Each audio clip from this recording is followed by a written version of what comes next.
এই দেখ শিনচান, তখন নানির বাসা থেকে আমাকে লিখে কতগুলা মূলা পাঠাইছে। এখন সারা মাস ভইরা খালি মূলা খাবো।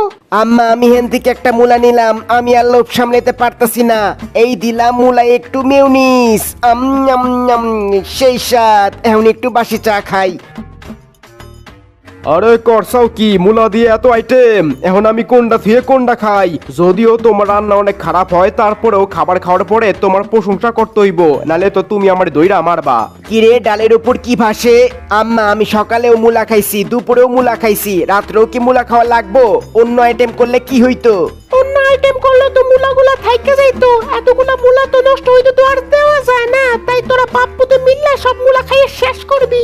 ও এত মজাদার খাবার আমি আমার বাপের জন্মেও খাই নাই। সাথে যদি একটা বাংলা থাকতো তাহলে জৈমে একেবারে দই হয়ে যাইতো। আর ভালো কথা, তুমি যদি নাবিলার মতো মূলার তরকারিতে স্পেশাল মশলা দিতা তাহলে আরো ভালো হইতো। সবই বুঝলাম, কিন্তু নাবিলা কেডা?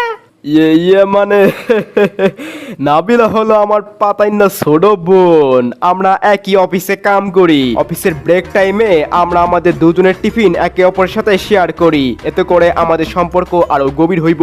কি তোর এত বড় সাহস, তুই আমার সামনে আরেক মায়ের লগে তোর সম্পর্ক গভীর হওয়ার কথা কস? কালকে থেকে তুই অফিসে আর যাবি না। অফিসে না গেলে টাকা আইব কেমনে? আর টাকা না আইলে তুমি বিলাসিতা করবা কেমনে? হেডাও তো একটা কথা। আচ্ছা ঠিক আছে, তুই অফিসে যাবি, কিন্তু তুই কোনো মেয়ের লগে কথা কবি না। কথা কওয়া তো দূরে থাক, তুই তাকাবি পর্যন্ত না। কিরে পাত দিল কেডা? সকাল থেকে যা খাইতাছি তাতে পারাইবো না, তাই আর কি আইবো? এখন অনেক হালকা লাগতেছে। হাইকে একেবারে কমর ফাড়াই লাইছি, কিন্তু আমি যে শুনে লাইছি। আরে কুটনা ভাবি যে, তা কি মনে করে? এখন আবার কি কুটনামি করতে আসছেন বলেন? সব সময় কি আর কুটনামি করতে ভালো লাগে? এই নাও তোমাকে লিখে আমি মূলা নিয়ে আসছি।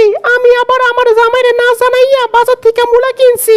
এইটা দেখে আমার জামাই আমারে কয় আমি যদি পাট দেই তাহলে আমারে নাকি বাসা থেকে বাইর করে দিব। এই কথা শোনা মাত্রই আমি তাড়াতাড়ি তোমাকে মূলা দিতে চলে আসছি। তোমরা তো আবার মানুষকে দেওয়া খাবার অনেক মজা করে খাও। আরে কাকি, মূলা খাইতে খাইতে আমগো অবস্থা খারাপ হইয়া গেছে। আপনি আবার আমগো লিগে মূলা নিয়ে আইছেন, অন্য কিছু নিয়ে আসতে পারলেন না? যেমন বিড়ি। এই শুনছেন, এই চুপ চুপ চুপ চুপ, পোলাটা না বেশি কথা কয়। আমরা অনেক খুশি হইছি আপনি আমাকে লিখে মূলা নিয়ে আসছেন। মূলা খাওয়ার পরে যদি পাদের গন্ধ পান তাহলে কিছু মনে করেন না, ঠিক আছে? পাশাপাশি তো বাসা, বুঝিনি তো? কেরা শুনছেন, প্রতিদিনের মতো আজকেও তোর মায় তোর টিফিনে সেদ্ধ মূলা দিছে।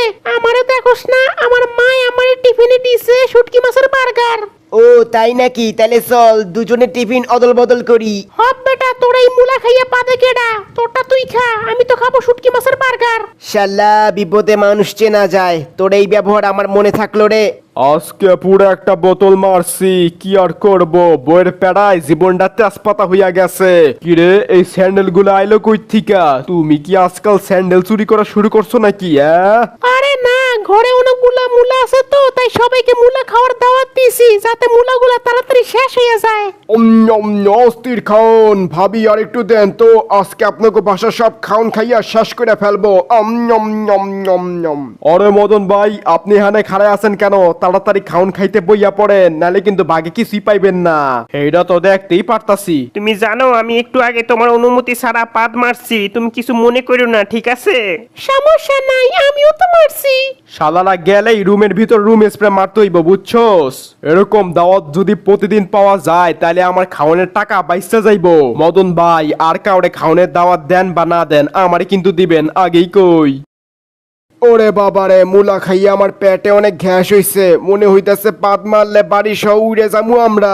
বন্ধুরা, ভিডিওটি এ পর্যন্তই। ভিডিওটি ভালো লাগলে লাইক, কমেন্ট, শেয়ার, এবং যারা যারা এই চ্যানেলটাকে এখনো সাবস্ক্রাইব করোনি তারা এখনই এই চ্যানেলটাকে সাবস্ক্রাইব করো। ধন্যবাদ।